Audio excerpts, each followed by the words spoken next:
কালাম মানে হচ্ছে চাঁচা কাটা, তখলিমুল আজফার নখ কাটা, ওয়ানাতফুল এবদ এবং বগলের নিচের লোম কি করা, উঠিয়ে ফেলা। নাতাফায়ান্তে মানে উঠিয়ে ফেলা, উঠিয়ে ফেলার হাদিস এসছে, সুতরাং এটা হচ্ছে শ্রেয় উত্তম।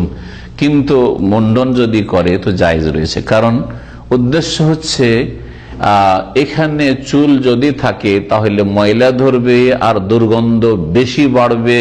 হ্যাঁ, দুর্গন্ধ যে দুর্গন্ধ থাকে তাকে গন্ধ লাগে না, কিন্তু পাশের লোকে গন্ধ লাগে, যেটা কষ্টদায়ক হবে অন্য আশেপাশের লোকের জন্য এবং মালাইকা ফেরেশতাদের জন্য। সেই জন্য আর এই জায়গাগুলিতে যে জায়গাগুলি ঢাকা থাকে, যেমন এই জায়গাটা একটা বারাজেম বলা হয়েছে, এই জায়গা, তারপরে এই যে হাঁটুর নিচের জায়গা, হ্যাঁ বোঝা গেছে, বগলের তলা, এই জায়গাগুলিতে গোটা শহরে ময়লাগুলি গিয়ে বেশি জমে, ময়লা বেশি জমে। এই জন্য এই জায়গাগুলি সম্পর্কে একটা হচ্ছে যে যেখানে করে লোম আছে সেটাকে কি করা, পরিষ্কার করে না, বড় করে না রাখা, বড় করে না রাখা। বড় দুঃখের বিষয় মুসলিম সমাজে যারা দাড়ি মোছের ক্ষেত্রে, মোছ বলবো না, দাড়ি আর মোছ এক জিনিস না, দাড়ি রাখবেই না মোটে, তাদের যদি বগল খুলে দেখা হয়, আউযুবিল্লাহ, 6 মাস 1 বছর কাটে না, 6 মাস 1 বছর কাটে না। নিচের তো খবর রাখা যাবে না, ও তো যখন ওকে গোসল দেবে তখনই ওর খবর নেওয়া যাবে, হঠাৎ করে মরলে, বোঝা গেছে।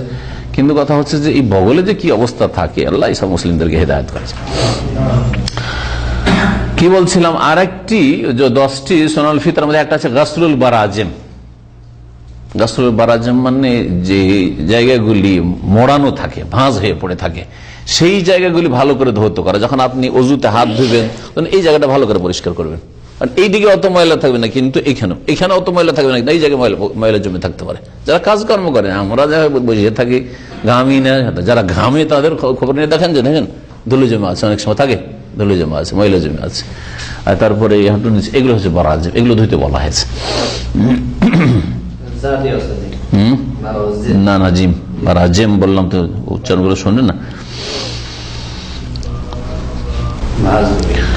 আচ্ছা, নাভির নিচে যে লোম কাটতে হবে সেটা কতটা পরিমাণ? খাতনা সম্পর্কে তো জানা আছে, বাড়তি যে চামড়াটুকু আছে সে চামড়াটুকু কেটে ফেলা। জি, এটা হচ্ছে কাতু ও কুলফাতি যাকার, ছেলে সন্তানের যে বাড়তি চামড়াটুকু আছে সেটাই কেটে ফেলা। আল্লাতী ইউসাব্বিবু বাকাউহা তারাকুমান নাজাসাত, যদি ওটা থেকে যায়, না কেটে ফেলা হয়, তাহলে নাপাকি সেখানে জমতে থাকবে, এই জন্য বলা হয়েছে। আর নাপাকি জমতে থাকলে এক দিনের ক্ষতি, যে সে পুরোপুরি পবিত্র হতে পারবে না, নাপাক অবস্থায় ইবাদত বন্দেগী নামাজ কবুল হবে না। আর 2 নম্বর কথা হচ্ছে বিভিন্ন রোগ জন্মাবে, যখন নাপাক ওখানে পেশাব কিছু থাকবে তখন বিভিন্ন রোগ জন্মাবে। অনেকের নন মুসলিমদের ক্যান্সার হয়, ক্যান্সারের ভাই আজকাল হিন্দুরাও, যারা শিক্ষিত হিন্দু তারাও বাচ্চাদের খাতনা করে নিচ্ছে, চামড়া কেটে ফেলে দিচ্ছে। তারপরে এই ক্ষত হইতে পারে, ওই জায়গায় ক্ষত হইতে পারে। তো বলছিলাম যে নাভির নিচের যে লোম, এটা আম কথা হলো, কিন্তু এটা বোঝা উচিত কতটা পর্যন্ত জরুরি। নাভির নিচে থেকে শুরু করতে হবে একবারে তলপেট থেকে, মানে নাভির নিচে থেকে একবারে নিচে পুরা, হ্যাঁ রেখা। ভাষ্যকার বলছেন হালকু সুর আল্লাতি হাওলাল ফারজ, লজ্জা স্থানের চারিদিকে, হ্যাঁ চারিদিকে, তাহলে চারিদিকে বোঝা গেল যে অন্ডকোষের দিকেও থাকতে পারে সেগুলো। চারিদিকে যে লোমগুলি আছে সাওয়ান আকানা কবলান আম দোবরান, অনেকে শুধু বুঝেন যে সামনের দিকে, শুধু কবল মানে সামনের দিকে লজ্জা স্থান হোক, অথবা দোবর মানে পায়খানা রাস্তা হোক। তাহলে পায়খানা রাস্তার চারিদিকে যে লোমগুলি থাকে সেগুলো কেটে ফেলা উচিত, কারণ ওখানেও যদি লোমগুলি থেকে যায় তাহলে ময়লা জমবে, নাপাকি জমবে। নাপাকি যখন ধুয়ে পড়ছে তাতে কিছু থেকে যাওয়ার সুযোগ পাবে, কিন্তু এটা পরিষ্কার করে নিলে ভালো হবে। সেজন্য ভাষ্যকার বলছেন এটা হয়তো অনেকের ব্রেনে থাকে না, ওই দিকের খবরই রাখেন।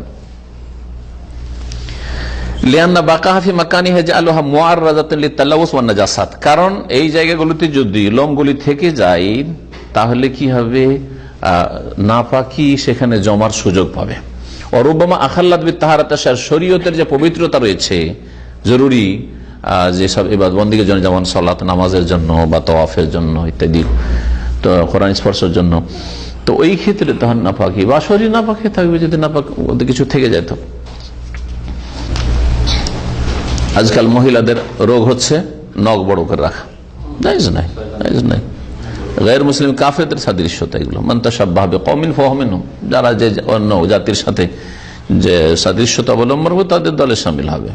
এসব ফাসেকা, মানে ছেলেরাও করে এরকম, ছেলেরা মহিলা সাজতে চাইছে। জি হ্যাঁ, এই হাদিস